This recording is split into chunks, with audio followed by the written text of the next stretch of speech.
আজকে চাঁদ রাত, আর আজকে আমরা বেরোচ্ছি একটু ঘুরতে। চাঁদ রাতের দিন তো আপনারা জানেনই, সবাই বেরোবে, তো আজকে আমরাও বেরিয়ে পড়েছি একসঙ্গে। মিষ্টির দোকান থেকে একটা পেপসি কিনে নিলাম। এখানে দেখছি একটু হাট বসেছে, একটু হাটে ঘুরছি এখন। আর জন্য বেলুন কাকু বেলুন ফুলাচ্ছে।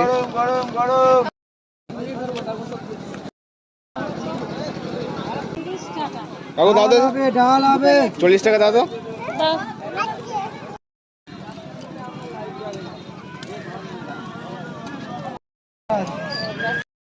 ডালের পকোড়া হবে।